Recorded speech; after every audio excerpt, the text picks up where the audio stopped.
Morning student बच्चों, आज की वर्चुअल क्लास में मैं आपको हिंदी ज्ञान सागर पाठ 17 काके का अभ्यास कार्य करवाने जा रही हूँ। नीचे दिए गए कथन किसने किससे कहे।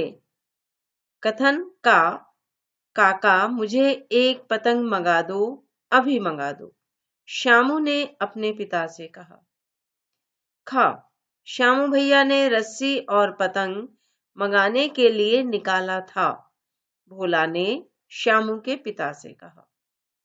भाषा में से दिए गए वाक्य को ध्यान से पढ़िए।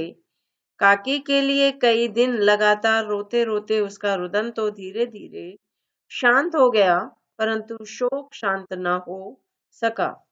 इस वाक्य में रोते रोते तथा धीरे धीरे के प्रयोग द्वारा यह बताया गया है कि रुदन क्रमशः शांत हो गया, अर्थात रुदन की प्रक्रिया धीमे होते होते शांत हो गई। अब इस तरह के वाक्य बनाइए जिनमें इन शब्दों का प्रयोग हो। खेलते खेलते, चलते चलते, खाते खाते, बनते बनते।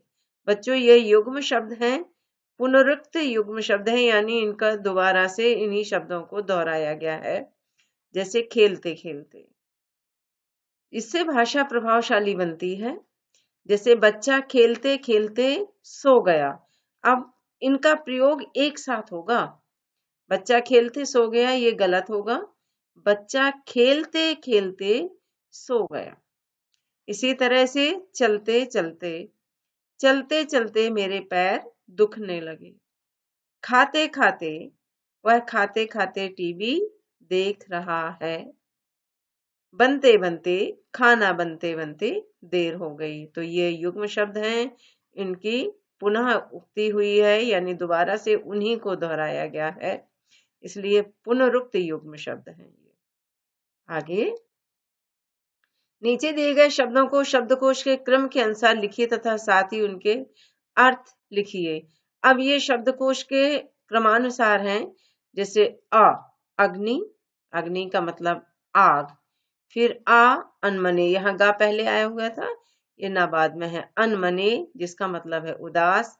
आ के बाद ई स्वर आता है इच्छा, इच्छा का मतलब चाह। फिर ऊ स्वर आया उत्कंठित, उत्कंठित का मतलब अधीर। फिर उपद्रव उत्पात। पतंग का मतलब है कनकौआ। भूमि जमीन। मृत्यु का मतलब है मर जाना। विघ्न का मतलब बाधा। विलाप रोना। हत बुद्धि कुछ समझना, आना। हृदय दिल। तो ये आपके जो शब्द दिए गए हैं, ये शब्दकोश के क्रमानुसार लिखे हैं और इनका अर्थ इनके नीचे दिया गया है। आगे जीवन मूल्य। मैं यह पतंग राम के यहाँ भेजूं, इसे पकड़कर काकी नीचे उतरेगी।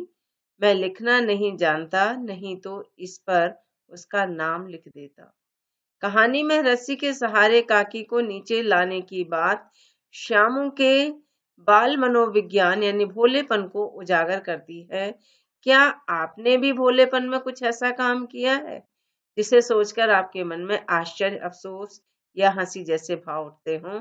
तो बच्चों, ये आपने यदि कोई कार्य किया है तो आपको ये गृह कार्य में उत्तर लिखोगे।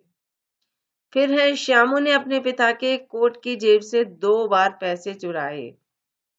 इसका पार्ट है का। क्या आप इसे चोरी या अपराध मानेंगे, क्यों? उत्तर है काका, श्यामू ने अपने पिता की जेब से 2 बार पैसे चुराए।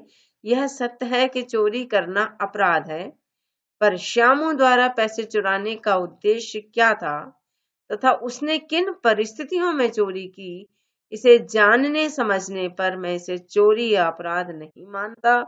उसने ऐसा इसलिए किया था क्योंकि वह अपनी काकी को राम के यहाँ से वापस लाना चाहता था। इसी का खा पाठ देखिए। आप ऐसी परिस्थिति में क्या करते?